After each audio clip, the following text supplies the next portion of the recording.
जय श्री गणेश। नमस्कार। मैं आचार्य संजय द्विवेदी। मेरे समस्त प्रबुद्ध दर्शकों का मेरे चैनल पे हार्दिक स्वागत है। प्रिय दर्शकों, आज मैं कन्या राशि का मार्च माह का मासिक राशिफल लेकर आपके सम्मुख उपस्थित हूं। मार्च माह में जो ग्रहों की स्थितियां हैं तथा जो ग्रहों के परिवर्तन होंगे वो इस माह में आपको किस प्रकार का लाभ देने जा रहे हैं, किन भावों में वृद्धि होगी, इस माह में आपका ज्ञान का भाव, शिक्षा का भाव, संतान का भाव कैसा रहेगा, वैवाहिक पक्ष, सामाजिक पक्ष कितना बलवान रहने वाला है, इस माह में आप कार्य क्षेत्र में कितनी प्रगति करने वाले हैं, धन का कितना लाभ मिलेगा, सुख समृद्धि में कितनी वृद्धि होगी, अथवा कहीं पर कोई समस्या या अवरोध है तो वहां पर उसका क्या निराकरण है, संपूर्ण विश्लेषण मैं पूर्ण तरीके के साथ करने जा रहा हूं। प्रिय दर्शकों, इस राशिफल को आप अपने लग्न तथा राशि दोनों के अनुसार देख सकते हैं। कन्या राशि के लिए यदि हम अवलोकन करें तो आपके लग्न में ही केतु का गोचर चल रहा है। आपके लिए षष्ठम भाव में शनि के साथ सूर्यदेव का गोचर चल रहा है। आपके सप्तम भाव में 3 ग्रहों का योग बना हुआ है, जहां पर राहु, लग्नेश, बुध होंगे तथा यहां पर शुक्राचार्य। आपके भाग्य भाव में गुरुदेव बृहस्पति का गोचर चल रहा है तथा आपके कर्म क्षेत्र में मंगल गोचर कर रहे हैं। ये जो ग्रहों की स्थितियां बनी हुई हैं, इनमें पहला परिवर्तन सूर्यदेव का होगा, जब सूर्यदेव 14 मार्च को षष्ठम भाव से सप्तम भाव में प्रवेश करेंगे। सप्तम भाव में 4 ग्रहों का योग बन जाएगा, जहां पर सूर्य, बुध, शुक्र और राहु होंगे। इसके पश्चात इस माह का महापरिवर्तन जो है वो इस पूरे वर्ष का ही महापरिवर्तन है, जब शनिदेव 2.5 वर्ष के बाद अपनी राशि का परिवर्तन करके आपके लिए सप्तम भाव में गोचर करना प्रारंभ करेंगे, जहां पर पंचग्रही योग का निर्माण हो जाएगा। शनिदेव का यह परिवर्तन 29 मार्च को होने वाला है। प्रारंभिक समय से यदि हम अवलोकन करते हैं तो लग्न में केतु हैं तथा 3 ग्रहों का प्रभाव आपके लग्न पर सीधे सीधे है। इसके अतिरिक्त मंगल और गुरु का प्रभाव भी आपके लग्न पर है। 6 ग्रहों का प्रभाव लग्न पर जब होता तो अत्यंत विशिष्ट स्थिति बन जाती है, लग्न को प्रबलता मिलती है। अभी जब तक राहु अकेले यहां पर थे तो उनका प्रभाव आपके लग्न को निर्बल कर रहा था, जिसके कारण स्वास्थ्य समस्याएं, मन का विचलन, तनाव का बढ़ना तथा कहीं ना कहीं एक अज्ञात भय बना हुआ था। अब जब यहां पर 3 ग्रहों का संयोजन आपके सप्तम भाव में होगा, बुध जो आपके लग्न के स्वामी हैं, आपके कर्म के स्वामी हैं, उनका सीधी दृष्टि का प्रभाव लग्न पर होगा। तो जैसा ज्योतिषीय नियम है कि जिस ग्रह का अपने भाव पर, अपने राशि पर दृष्टि प्रभाव होता है, उस भाव के प्रभाव को 21 गुना वृद्धि कर देते हैं। तो ये एक सकारात्मक प्रभाव को प्राप्त हो रहा है। इसके अतिरिक्त बुध के परम मित्र शुक्राचार्य हैं, जो बुध शुक्र की युति का प्रभाव लक्ष्मी योग बनाने वाला आपके सप्तम भाव में, इनका प्रभाव आपके लग्न पर है। निश्चित रूप से आप अत्यंत प्रभावी होंगे। गुरु का प्रभाव भी लग्न पर है, मंगल का प्रभाव भी लग्न पर है। इस पूरे समय में आप स्वस्थ रहने वाले, स्वास्थ्य समस्याएं कम से कम हों। तो जो स्वास्थ्य समस्याएं चली आ रही थी उनका निराकरण हो जाएगा। मार्च माह में आपकी स्थिति अत्यंत प्रबल रहेगी। आपका आत्मबल बहुत अच्छा रहेगा, आपके अंदर ऊर्जा का श्रेष्ठ प्रभाव रहने वाला है तथा यहां पर आप ज्ञानवान रहने वाले, आप धैर्यवान रहने वाले, आप अपने ऊर्जा का सही उपयोग करने वाले हैं। मंगल का जो प्रभाव है वो आपको ऊर्जा का प्रवाह कर देना है।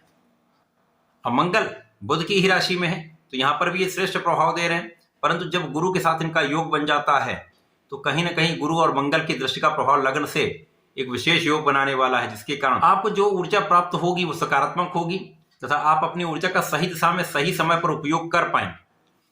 तो आप ऊर्जावान भी हैं, सामर्थ्यवान भी होंगे तथा अपने कार्यक्षेत्र में विशेष रूप से प्रगति करने वाले। कार्यक्षेत्र में वृद्धि का संपूर्ण योग बन रहा है। कार्यक्षेत्र में एक बड़े नाम का योग बन रहा है।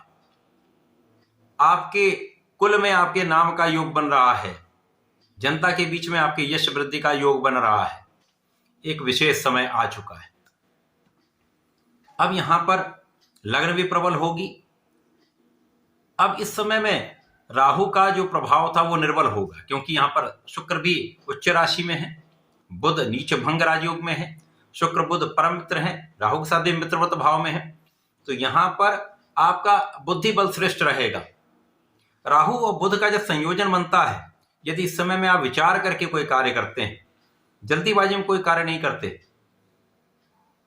बुद्धि का संपूर्ण उपयोग करते हैं, किसी के बहकावे में नहीं आते, तो इस समय आप बहुत बलवान स्थिति में होते हैं। आप बुद्धि श्रेष्ठ प्रभाव देती तथा इस समय आप आकर्षक भी होंगे, आपका सौंदर्य भी बढ़ेगा, आपके ऐश्वर्य वैभव में वृद्धि होगी। परंतु इस समय में आपको अपने मन पर नियंत्रण रखना होगा, क्योंकि शुक्र और राहु का जब भी प्रभाव होता है तो मन भटकता है, किसी अन्य के प्रति आपके मन में एक आकर्षण आ जाता है, आसक्ति की भावना यहां पर डेवलप हो जाती है। तो ये आसक्ति की भावना कहीं ना कहीं अपयश का कारण बन सकती है। यहां पर जब यश बढ़ता है तो यदि अब अपयश हो गया तो समस्या यहां पर आ जाती है। सूर्य यहां पर षष्ठम भाव में होंगे, परंतु विपरीत राजयोग में होंगे। शनि अत्यंत प्रबल अवस्था में आपके लिए शत्रुओं का संहारक बने हुए हैं। सूर्य के साथ जब ये योग हो जाए तो शत्रुओं का विनाश तय है, कोई ऐसी शक्ति नहीं जो आपको डिगा पाए। आप अपने ऋण को चुका पाएंगे, आप अपने सरकारी कार्यों में सफलता पाएंगे, शासन प्रशासन का संपूर्ण सहयोग ले पाएंगे, कानूनी समस्याओं में आपकी पूर्ण विजय निश्चित है। जो जातक विदेश सेवाओं में है, विदेश से संबंधित होकर कार्य में है, विदेश से संबंधित व्यापार में है, एक अच्छा लाभ आप प्राप्त करने जा रहे हैं, कहीं किसी प्रकार का कोई संदेह नहीं। इस समय में आपका ज्ञान का भाव विशिष्ट रहेगा, शिक्षा प्रतियोगिता में आपको सफलता मिलेगी, सरकारी नौकरी के प्रयास में आप सफल रहने वाले, तो इस समय पूर्ण प्रयास कर लीजिए, सफलता आपको प्राप्त होगी। इसी प्रकार से इस पूरे समय में एक अच्छा धन लाभ आपको प्राप्त होता दिख रहा है।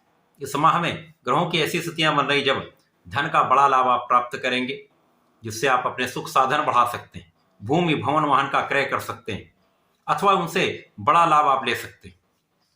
लोगों का संपूर्ण सहयोग आपको प्राप्त होगा, माता पिता के सुखों में भी वृद्धि का योग बन रहा है। अब यहां पर जब सूर्यदेव आपके सप्तम भाव में जाएंगे तो सूर्य का बल लग्न पर होगा, सूर्य और बुध का बुधादित्य योग होगा, रवि शुक्र योग बनेगा। यद्यपि यहां पर सूर्य ग्रहण में भी आएंगे, परंतु कोई बड़ी समस्या यहां पर नहीं होने वाली। आपका आत्मबल श्रेष्ठ हो जाएगा, मन का डर दूर हो जाएगा, तो श्रेष्ठ निर्णय आप ले पाएंगे। बिना डरे हुए, बिना झिझके हुए आप अच्छे निर्णय लेने वाले हैं, जो निश्चित रूप से लाभान्वित करने वाले होंगे। इस समय में पिता का सहयोग मिलेगा, पिता का आशीर्वाद प्राप्त होता है तथा शासन प्रशासन से एक अच्छा सहयोग, अच्छा लाभ आप लेने। इसी प्रकार से इस समय का यदि हम अवलोकन करें तो इस माह का, इस वर्ष का एक महापरिवर्तन शनिदेव का जब पंचग्रही योग बनेगा। यद्यपि ये 3 दिन के लिए केवल ये इस माह के लिए होगा, शनिदेव 0 डिग्री पे होंगे तो कोई बड़ा परिवर्तन नहीं होगा, परंतु यहां पर शनि के आने के बाद आपको शनिदेव कर्मठ तो बनाने वाले, आपको योग्य तो बनाने वाले, आपको लाभ तो निश्चित रूप से देने वाले। परंतु प्रारंभिक समय में लगभग 46 दिन राहु और शनि का एक विशेष योग भी बनेगा। यहां पर शुक्र भी होंगे, बुध भी प्रारंभिक समय में होंगे, जिसके कारण कुछ उथल पुथल की स्थितियां भी बनेंगी, कुछ उतार चढ़ाव भी होगा, मन का भटकाव भी होगा, परंतु यहां से आपको एक बल भी मिलेगा जो आपके आगे के जीवन में विशेष रूप से सहायक होने वाला है।